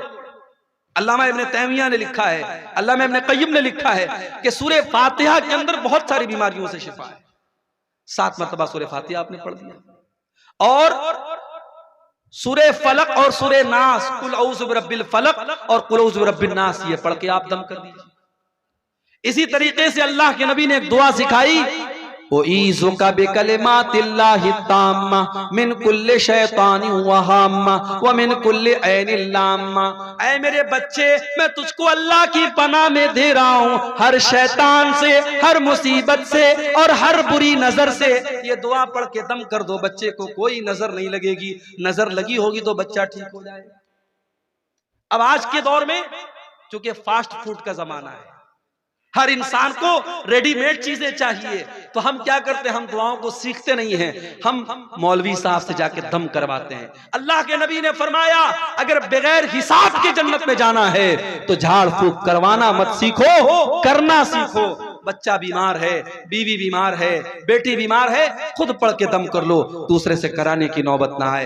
ये पहली पहचान है। और दूसरी पहचान वला यक्तमून, और अपने बदन को दगवाते नहीं है। पहले के दौर में इलाज का एक तरीका था कि जहां जख्म होता था वहां पे आग से उसको दाग देते थे, आग के जरिए उसको दाग करके इलाज करते थे। जायज है मगर बेहतर नहीं है। अल्लाह के नबी ने कहा 70,000 जो बगैर हिसाब के जन्नत में जाएंगे वो अपने बदन को दगवाते नहीं है। वला यततय्यरून, और वो किसी चीज से बदशुगुनी नहीं लेते, किसी चीज को मनहूस नहीं समझते। जैसे बाज लोग क्या होते हैं, 3 तारीख को शादी नहीं करते, 13 तारीख को शादी नहीं करते, 23 तारीख को शादी नहीं करते। बाज लोग मुहर्रम में शादी नहीं करते। बाज लोग गाड़ी चला रहे हैं, सामने से बिल्ली गुजर गई तो ब्रेक मार देते हैं, नहीं साहब बिल्ली ने रास्ता काट दिया। तो ये सारी चीजें बदशुगुनी है, और इस्लाम के अंदर बदशुगुनी हराम है। मेरे प्यारे साथियों, इस्लाम के अंदर कोई भी चीज, कोई भी जगह, कोई भी इंसान से शुगुन लेना, बुरा शुगुन लेना, ये जायज नहीं है। अल्लाह के वो 70,000 बंदे जो बगैर हिसाब के जन्नत में जाएंगे वो किसी चीज से बदशुगुनी नहीं लेते। व अला रब्बिहिम यतवक्कलून, वो 70,000 लोग अल्लाह ताला के ऊपर भरोसा करते हैं, अल्लाह के ऊपर विश्वास करते हैं, अल्लाह के ऊपर यकीन रखते हैं। तो ये 4 चीजें अगर हम अपने अंदर पैदा कर ले तो हम उन खुशनसीब लोगों में शामिल हो सकते हैं जिनको बगैर हिसाब के अल्लाह ताला जन्नत में दाखिल करेगा। तो अल्लाह को तवक्कुल करने वाले, अल्लाह के ऊपर भरोसा करने वाले लोग बहुत पसंद है। और यहां एक बात मैं और बता दूं, आप बीमार हो गए, आप बीमार हो गए, अब आपके पास दो रास्ता है। एक रास्ता यह है कि आप डॉक्टर के पास जाएं, इलाज करवाएं, और एक रास्ता है साहब हम डॉक्टर के यहाँ नहीं जाएंगे, हम इलाज नहीं करवाएंगे, हमें बीमारी अल्लाह देता है, अल्लाह ही ठीक करेगा। अगर ये सोच करके आप डॉक्टर के यहाँ नहीं जाते हैं तो ये तवक्कुल नहीं है, ये गलत है, ये हराम है। शरीयत ये कहती है आप डॉक्टर के यहाँ जाएंगे, आप इलाज करवाएंगे, लेकिन हाँ आप ये अकीदा रखेंगे कि डॉक्टर से हम इलाज तो करवा रहे हैं, हम इंजेक्शन तो ले रहे हैं, हम ऑपरेशन तो करवा रहे हैं, हम मेडिसिन तो ले रहे हैं, मगर उस दवा के अंदर, उस इंजेक्शन के अंदर, उस डॉक्टर के इलाज के अंदर शिफा पैदा करने वाला अल्लाह है। अल्लाह चाहेगा इंजेक्शन से हम ठीक हो जाएंगे, अल्लाह नहीं चाहेगा इंजेक्शन लगेगा फिर भी हम ठीक नहीं होंगे। ये अकीदा अगर रखा जाए तो ये तवक्कुल है मेरे प्यारे साथियों। तो अल्लाह की जात पर भरोसा भी करना है और असबाब भी इख्तियार करना है। इन दोनों के मिक्सचर का नाम तवक्कुल है। अल्लाह के ऊपर भरोसा करके असबाब को छोड़ देना ये तवक्कुल नहीं। और आगे बढ़िए, अल्लाह को और क्या पसंद है? अल्लाह को फराइज की पाबंदी बहुत पसंद है। फर्ज नमाज, रमजान का फर्ज रोजा, फर्ज ज़कात, फर्ज हज, अगर इसकी पाबंदी आप करते हैं अल्लाह को बहुत पसंद है। अल्लाह ताला फरमाता है मेरा बंदा जब फराइज को अदा करता है, फर्ज नमाज पढ़ता है, फर्ज रोजा रखता है, फर्ज ज़कात देता है, फर्ज हज करता है, मेरा बंदा मेरे करीब आता है। उसके बाद जब मेरा बंदा नवाफिल का एहतमाम करने लगता है, नफिल रोजा रखने लगता है, नफिल नमाजें पढ़ने लगता है, नफिल इबादतें करने लगता है, मेरा बंदा मेरे और ज्यादा करीब आने लगता है। यहाँ तक के मैं अपने बंदे से मोहब्बत करने लगता हूँ, और जब मैं अपने बंदे से मोहब्बत करने लगता हूँ मैं अपने बंदे का कान बन जाता हूँ जिससे वो सुनता है, मैं अपने बंदे की आंखें बन जाता हूँ जिससे वो देखता है, और मैं अपने बंदे का हाथ बन जाता हूँ जिससे वो पकड़ता है, और मैं अपने बंदे का पैर बन जाता हूं जिससे वो चलता है। क्या मतलब? आंख बन जाता हूं, कान बन जाता हूं। इसका मतलब यह हुआ कि जब आप फराइज की पाबंदी करेंगे, नवाफिल की पाबंदी करेंगे, अल्लाह आपके कानों की हिफाजत करेगा, अल्लाह आपकी आंखों की हिफाजत करेगा, अल्लाह आपके हाथों की हिफाजत करेगा, अल्लाह आपके पैरों की हिफाजत करेगा। आप कान से कोई गलत बात नहीं सुनेंगे, आप आंखों से कोई गलत बात नहीं देखेंगे, आप हाथों से किसी गलत बात को टच नहीं करेंगे, आप पैरों से किसी गलत चीज की तरफ चल के नहीं जाएंगे। जब अल्लाह मोहब्बत करता है, अल्लाह आपकी हिफाजत करता है, आपके बॉडी और आपके शरीर की अल्लाह ताला हिफाजत करता है और गुनाहों से आपको बचाता है। एक और चीज है जो अल्लाह को बहुत पसंद है। अल्लाह के नबी के पास एक सहाबी आते हैं, आए अल्लाह के नबी आपसे एक सवाल पूछना चाहता हूं, मुझे कोई ऐसा अमल बता दीजिए जो अगर मैं वो अमल कर लूं तो मैं जन्नत में चला जाऊं। ओ लोगों, तुम भी अपने मौलवियों से मसला पूछते हो, उल्टी सीधी चीजें पूछते हो, उल्टे सीधे सवालात पूछते हो। अभी आज व्हाट्सएप पर एक लड़की का मैसेज आया, एक औरत का मैसेज आया, मौलवी साहब मैं एक लड़के से प्यार करती हूँ, लड़का मुझसे जान छुड़ाना चाहता है, लड़का मुझसे पीछा छुड़ाना चाहता है, लेकिन मैं उसी लड़के से शादी करना चाहती हूँ, कोई दुआ बता दीजिए, कोई वजीफा बता दीजिए ताकि वो लड़का मेरा हो जाए। मैंने कहा या अल्लाह ये मुसीबत, मैंने फौरन उसको ब्लॉक मारा। ये आज के दौर में हो रहा है। लोग मेरे पास सवाल करते हैं, शेख साहब मैं एक लड़की से बहुत मोहब्बत करता हूं, उसका बाप तैयार नहीं हो रहा है, तो शेख साहब कोई दवा बता दीजिए कि बाप राजी हो जाए। भाई सीधी सी बात है, अगर आपको कोई रिश्ता पसंद है, किसी लड़की के बारे में आपने सुना वो लड़की नेक है, अच्छी है, दीनदार है, खूबसूरत है, रिश्ते का पैगाम भेजो। लड़की के माँ बाप तैयार है, अच्छी बात है, तैयार नहीं है तो काम खत्म।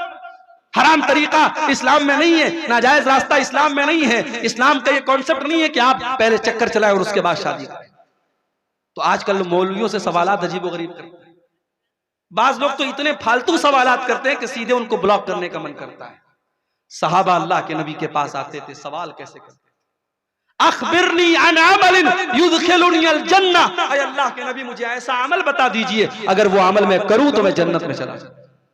आपने फरमाया दो काम कर लो, इज़हद फी दुनिया युहिब्बकल्लाह, दुनिया से अपनी दिलचस्पी खत्म कर दो, दुनिया से अपना इंटरेस्ट खत्म कर दो, अल्लाह तुमसे मोहब्बत करने लगेगा।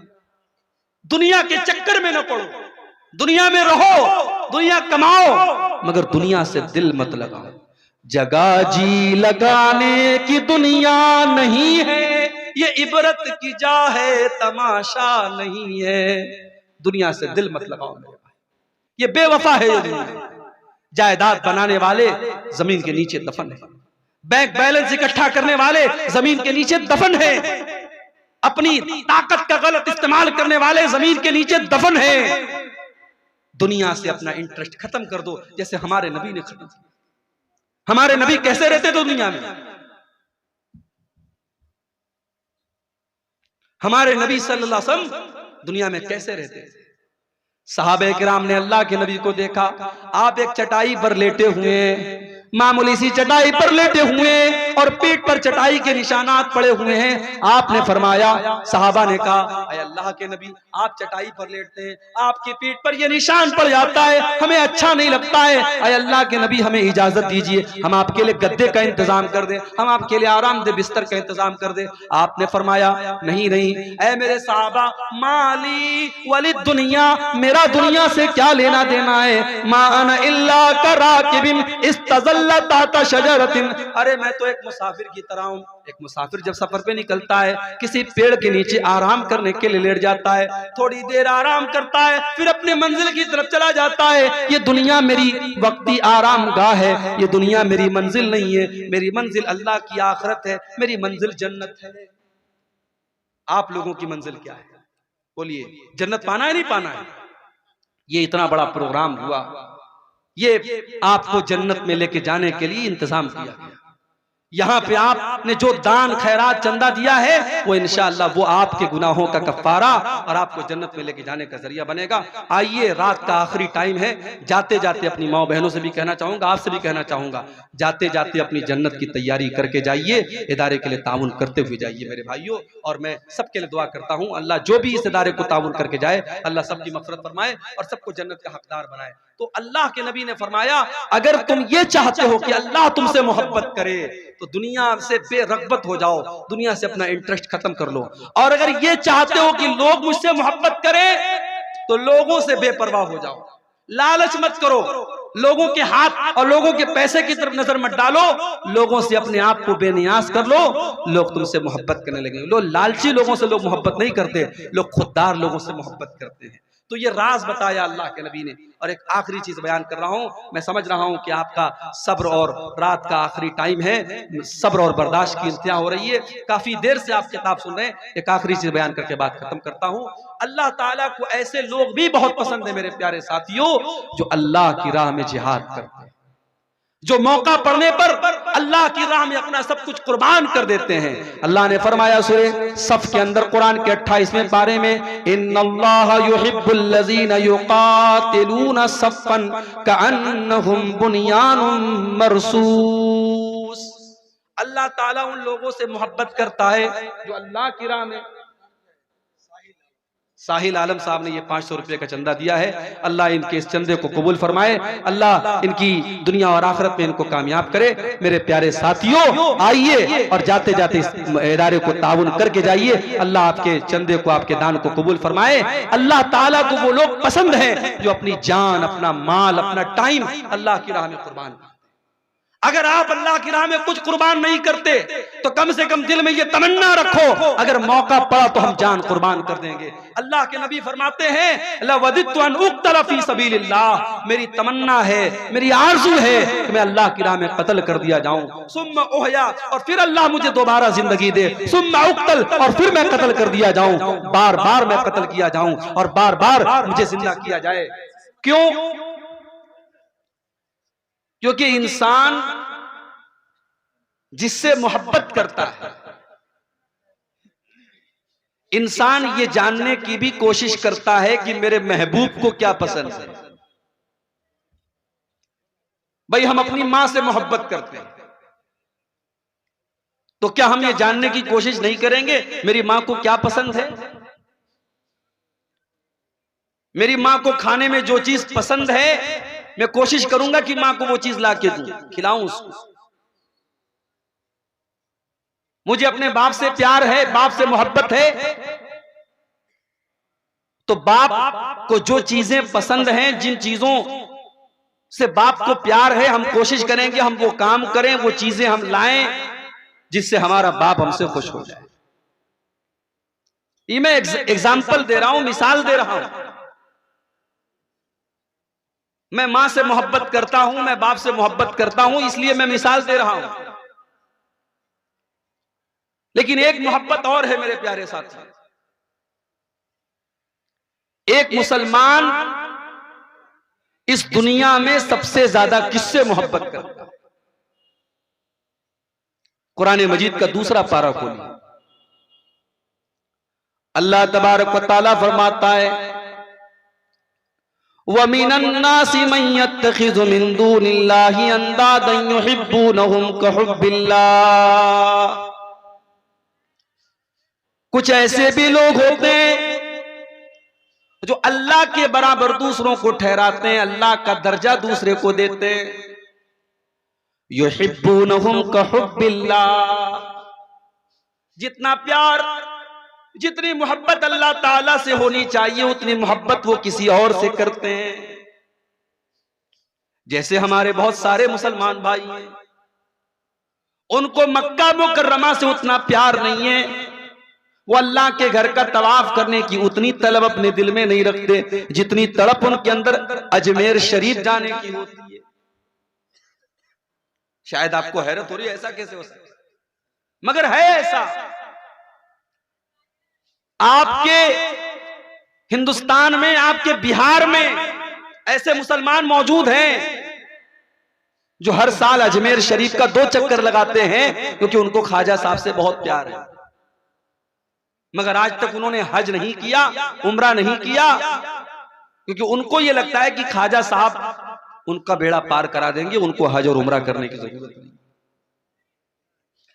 वमिनन नासि मन यत्तखिज़ु मिन दूनिल्लाहि अंदादन युहिब्बूनहुम कहुब्बिल्लाह। अल्लाह तबारक व तआला फरमाता है कि कुछ ऐसे भी बदनसीब लोग हैं जो अल्लाह ताला से जितना प्यार करना चाहिए, जितनी मोहब्बत करनी चाहिए, उतनी मोहब्बत वो किसी और से करते हैं। किसी बाबा से करते हैं, किसी पीर से करते हैं, किसी फकीर से करते हैं, किसी पेड़ से करते हैं, किसी मूर्ति से करते हैं, किसी जानवर से करते हैं। वल्लज़ीना आमनू अशद्दु हुब्बन लिल्लाह। लेकिन जो मोमिन होते हैं, जो मुसलमान होते हैं, जो ईमान वाले होते हैं, वो सबसे ज्यादा अगर किसी से प्यार करते हैं, सबसे ज्यादा अगर किसी से मोहब्बत करते हैं, तो अल्लाह ताला से करते हैं। अल्लाह से बढ़ के कुछ नहीं है। एक मोमिन, एक मुसलमान सबसे ज्यादा अगर मोहब्बत करता है तो अल्लाह से करता है। अब जाहिर है, जब हम अल्लाह से मोहब्बत करते हैं तो क्या हमारा फर्ज नहीं है, हमारा कर्तव्य नहीं है, हमारा दायित्व नहीं है कि हम ये जानने की कोशिश करें कि अल्लाह को क्या पसंद है?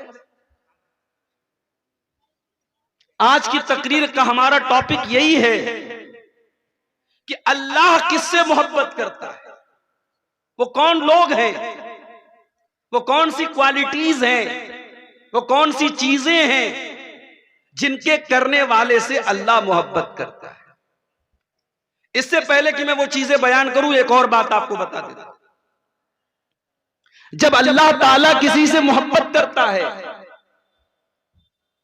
भाई हमारे बहुत सारे भाई क्रिकेट के बड़े शौकीन हैं, विराट कोहली से बहुत प्यार करते हैं। अब विराट कोहली से मोहब्बत करने वाला, उससे लगाव रखने वाला, उसका जो फैन है, उसकी तमन्ना क्या होती है? अरे यार, कहीं पटना में मैच हो जाए, कहीं कलकत्ता में मैच हो जाए और मैं वहां जाऊं और विराट कोहली का ऑटोग्राफ मुझे मिल जाए। कोई नौजवान किसी फिल्म स्टार का फैन होता है, उसका फॉलोअर होता है, वो चाहता है उसका ऑटोग्राफ मिल जाए। मेरे प्यारे साथियों, जब एक बंदा, एक मुसलमान बंदा सबसे ज्यादा मोहब्बत अल्लाह ताला से करता है, उसके दिल की तमन्ना क्या होती है, उसके दिल की आरज़ू क्या होती है कि अल्लाह ताला भी उससे मोहब्बत करे, उससे प्यार करे। अल्लाह के नबी फरमाते हैं, सही मुस्लिम की रिवायत है, जब अल्लाह ताला किसी बंदे से प्यार करता है, जब अल्लाह ताला किसी बंदे से मोहब्बत करता है, अल्लाह ताला जिब्रील को बुलाता है और कहता है, या जिब्रील इन्नी उहिब्बु फुलानन फअहिब्बहु। ऐ जिब्रील, मैं अपने फला बंदे से मोहब्बत करता हूं, मैं अपने फला बंदे से प्यार करता हूं। ऐ जिब्रील तुम भी उससे प्यार करो, तुम भी उससे मोहब्बत करो। जिब्रील कौन है? जिब्रील फरिश्तों के सरदार हैं। हजरत जिब्रील अलैहिस्सलाम सारे फरिश्तों को इकट्ठा करते हैं और कहते हैं या अहलस समा, ऐ आसमान के फरिश्तों, अल्लाह तबारक व तआला अपने फला बंदे से प्यार करता है, अपने फला बंदे से मोहब्बत करता है, फअहिब्बूहु, तो तुम भी उससे मोहब्बत करो। अब आसमान के सारे फरिश्ते भी उससे मोहब्बत करने लगते हैं। सुम्मा यूज़अ लहुल क़बूल फिल अर्ज़ी, फिर अल्लाह के नबी फरमाते हैं फिर अल्लाह ताला उस बंदे की मोहब्बत जमीन के अंदर डाल देता है। जमीन के अंदर जितने नेक लोग होते हैं, जितने अच्छे लोग होते हैं, जितने मोमिन लोग होते हैं, वो भी उससे मोहब्बत करने लगते हैं। ये है अल्लाह की मोहब्बत का बदला। अल्लाह जिससे मोहब्बत करता है वो फरिश्तों का भी महबूब हो जाता है और वो जमीन के इंसानों का भी महबूब हो जाता है और जमीन वाले उससे प्यार करने लगते हैं। और इसका जब अपोजिट होता है, जब अल्लाह ताला किसी बंदे से नफरत करता है, अल्लाह जिब्रील को बुलाता है और कहता है या जिब्रील इन्नी उबगिदु फुलानन, ऐ जिब्रील मैं अपने फला बंदे से नफरत करता हूं, तुम भी उससे नफरत करो। जिब्रील अलैहिस्सलाम भी उससे नफरत करने लगते हैं। फिर जिब्रील अलैहिस्सलाम सारे फरिश्तों को बुलाते हैं और सारे फरिश्तों से कहते हैं या अहलस समा, ऐ आसमान के फरिश्तों, अल्लाह ताला अपने फला बंदे से नफरत करता है, तुम भी उससे नफरत करो। आसमान के सारे फरिश्ते भी उससे नफरत करने लगते हैं। सुम्मा यूज़अ लहुल बग़ज़ाउ फिल अर्ज़ी, फिर उसके बाद जमीन के अंदर भी उस इंसान की नफरत डाल दी जाती है। यह है अल्लाह की मोहब्बत का बदला। इसीलिए अल्लाह ताला सूरह मरियम के अंदर फरमाता है इन्नल्लज़ीना आमनू व अमिलुस्सालिहाति सयजअलु लहुमुर रहमानु वुद्दा, जो ईमान वाले होते हैं, जो नेक अमल करने वाले होते हैं, अल्लाह ताला उनकी मोहब्बत लोगों के दिलों में डाल देता है। ईमान वालों की मोहब्बत अल्लाह ताला लोगों के दिलों में डाल देता है। मेरे प्यारे साथियों, अभी आज आपके कटिहार की एक बहुत बड़ी इल्मी शख्सियत का इंतकाल हुआ। मैं जनाजे में नहीं जा पाया, हमारे बाज़ अहबाब जनाजे में गए थे। शेख अजीजुर रहमान अंसारी साहब अल्लाह मग़फ़िरत फरमाए, लोगों ने बताया कि जनाजे में जम्मे गफीर था, कोई मालदार इंसान, कोई दुनियावी एतबार से अगर देखा जाए उनसे ज्यादा दौलत वाले, उनसे ज्यादा स्टेटस वाले बहुत सारे कटिहार में भरे पड़े हैं।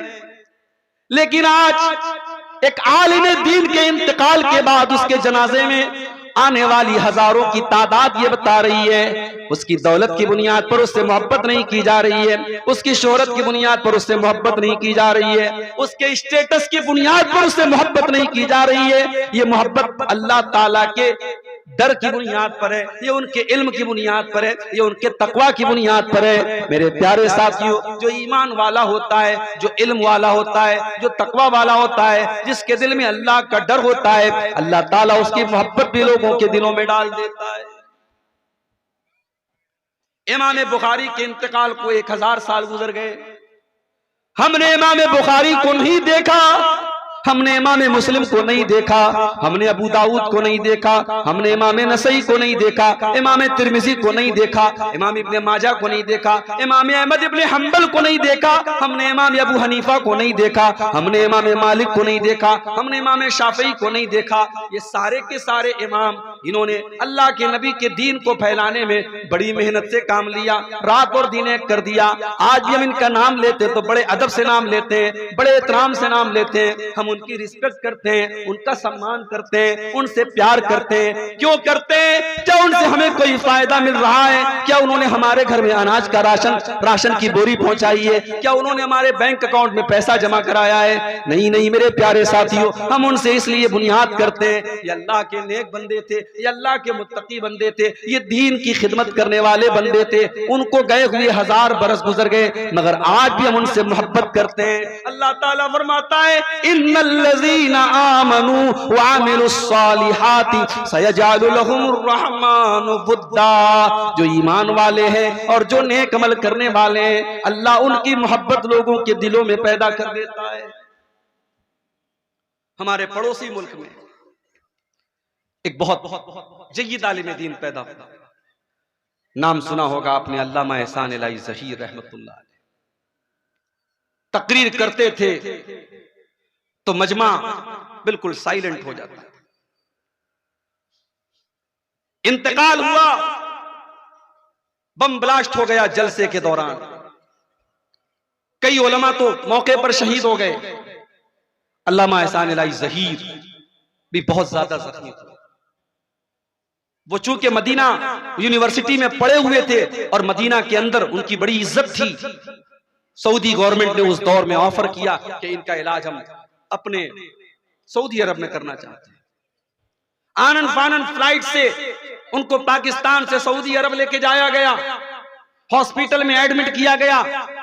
हमला बहुत खतरनाक था, बम ब्लास्ट का मामला था।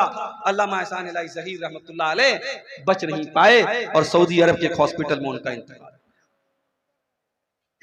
जनाजे की नमाज मस्जिद नबी के इमाम ने पढ़ाई और मस्जिद नबी के अंदर उनका जनाजा रखा गया। कितने मुसलमान हैं जिनकी आरज़ू होती है, जिनके दिल की तड़प होती है कि मुझे मदीना में दफन किया जाए, मदीना में मेरी जनाजे की नमाज पढ़ी जाए, मदीने के इमाम मेरी जनाजे की नमाज पढ़ाएं। ओ लोगों, अल्लामा एहसान इलाही ज़हीर को देखो, इंतकाल उनका पाकिस्तान में होता है। साजिश करने वालों ने, मर्डर करने वालों ने, हमला करने वालों ने ये सोचा भी ना होगा अल्लाह ताला इस मर्द मुजाहिद को उस पाक सरजमीन पर पहुंचा देगा। इंतकाल उनका सऊदी अरब में होता है, रियाज के हॉस्पिटल में होता है। मस्जिद नबी में जनाजे की नमाज पढ़ी जाती है और मस्जिद नबी के बगल में जो बकी का कब्रिस्तान है, जिसे जन्नतुल बकी भी कहा जाता है, उस कब्रिस्तान में हजारों सहाबा की कब्रें हैं। उस कब्रिस्तान में हजरत अल्लामा एहसान इलाही ज़हीर शहीद को दफन किया जाता है। और आज भी अल्लामा एहसान इलाही ज़हीर के दौर में तो यूट्यूब नहीं था, उनकी तकरीरें दो चार वीडियो आपको मिल जाएगा, ज्यादातर उनकी तकरीर की ऑडियो मिलती है या फिर उनकी तकरीर के उन्होंने जो तकरीर की थी उसको लोगों ने किताबी शक्ल में बना दिया और आज भी किताबें मौजूद हैं। और जब पढ़ो तो महसूस होता है अल्लाह ताला ने इस मर्द मुजाहिद के अंदर कितनी हिम्मत और जुर्रत पैदा की थी और अल्लाह के रसूल से ये मर्द मुजाहिद कितनी मोहब्बत करता। इन्नल्लज़ीना आमनू व अमिलुस्सालिहाति सयजअलु लहुमुर रहमानु वुद्दा। जो लोग ईमान वाले होते हैं, जो नेक अमल करने वाले होते हैं, अल्लाह ताला उनकी मोहब्बत लोगों के दिलों में डाल देता है। तो अपने प्रयत्न करें, कोशिश करें कि हम अल्लाह ताला को के महबूब आमाल को हम अपने अंदर पैदा करें। हम वो चीजें अपने अंदर पैदा करें कि अगर हम उन चीजों पर अमल करें तो अल्लाह हमसे मोहब्बत करे, और जब अल्लाह ताला हमसे मोहब्बत करेगा तो अल्लाह ताला दुनिया में भी इज्जत देगा और आखिरत में भी बेहतरीन ठिकाना देगा। तो बोलिए आप लोग इंशाअल्लाह अमल करेंगे या नहीं करेंगे? सिर्फ एक कान से सुनना नहीं है मेरे भाई, दूसरे कान से उड़ाना नहीं है, इंशाअल्लाह अमल करना है। और आज की तकरीर में हम कुरान और सुन्नत की रोशनी में कुछ ऐसी चीजों को देखेंगे जिनका नाम लेकर के अल्लाह ने कहा कि हाँ, ऐसा करने वाले से हम मोहब्बत करते हैं, ऐसा करने वाले से हम मोहब्बत करते हैं, ऐसा करने वाले से हम प्यार करते हैं। तो वो चीज अगर हम अपने अंदर पैदा कर लें तो इंशाअल्लाह अल्लाह ताला हमसे भी प्यार करेगा। तो आइए शुरू करते हैं। कुरान का दूसरा पारा, वला तुल्कू बियदीकुम इला तालुका, ऐ ईमान वालो अपने आप को हलाकत में मत डालो। आजकल एक नारा चलता है, my body is my choice, मेरा जिस्म मेरी मर्जी। अरे न जिस्म तेरा है न मर्जी तेरी चलेगी। औरत ऐसा कपड़ा पहन करके निकलती है कि अगर ये कहा जाए कि वो औरत नंगी है तो गलत नहीं होगा। जिस्म पर दो चार धागे पड़े हैं और औरत घूम रही है, और कोई अगर एतराज करता है तो कहती है माई बॉडी माई चॉइस, मेरा जिस्म मेरी मर्जी। सालिहाति सयजअलु लहुमुर रहमानु वुद्दा।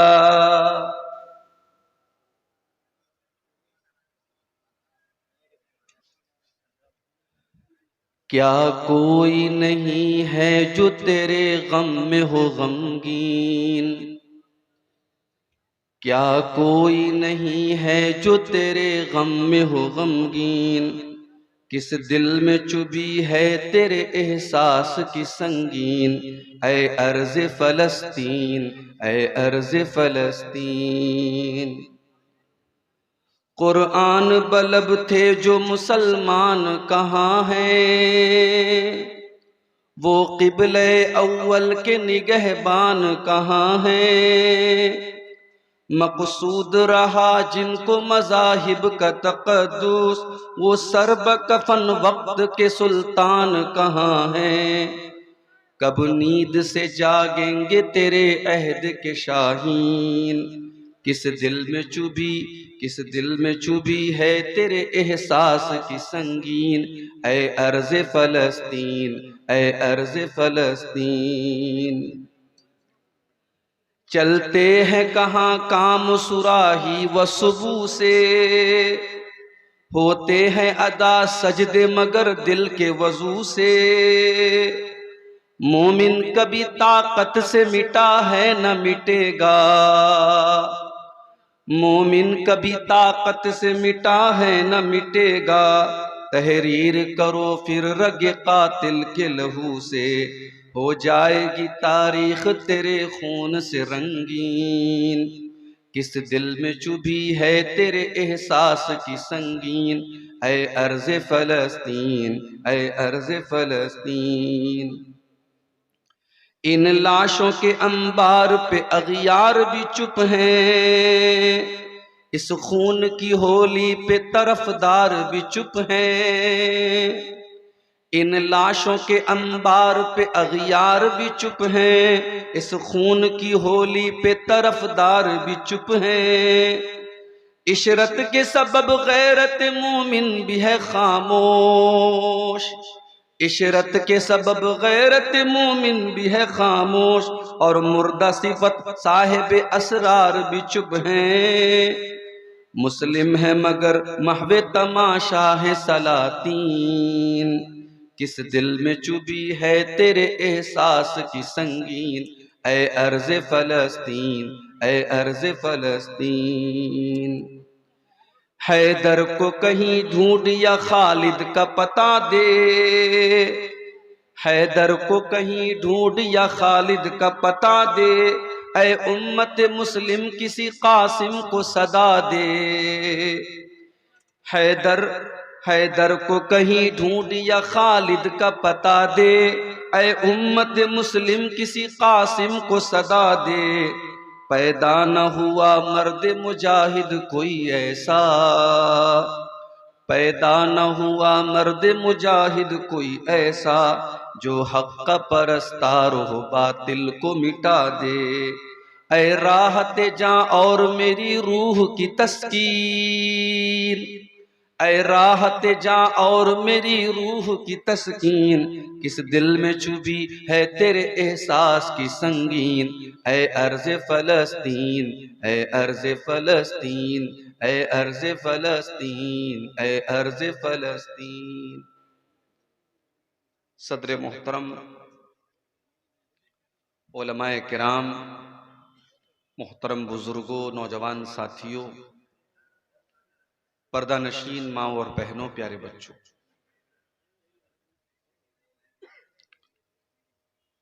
अल्लाह के फजलो करम से, उसकी तौफीक से आज इस गांव में ये बेहतरीन प्रोग्राम, ये जलसा मुनक्किद हुआ। और अब तक आपने मुख्तलिफ उलमा के बयानात, उनकी तकरीरें, उनके वक्तव्य आपने बंगला जुबान में सुने। मेरे बारे में आप जानते हैं, मैं उर्दू जबान का मुक़र्रिर हूं और अभी मुझसे पहले बंगला जुबान के बड़े बेहतरीन मुक़र्रिर और एक मुस्तनद आलिम दीन शेख बदरुद्दोजा नदवी हफिज़हुल्लाह व तवल्ला का भी अभी आपने तफसीली खिताब समाअत फरमाया। मुझे आज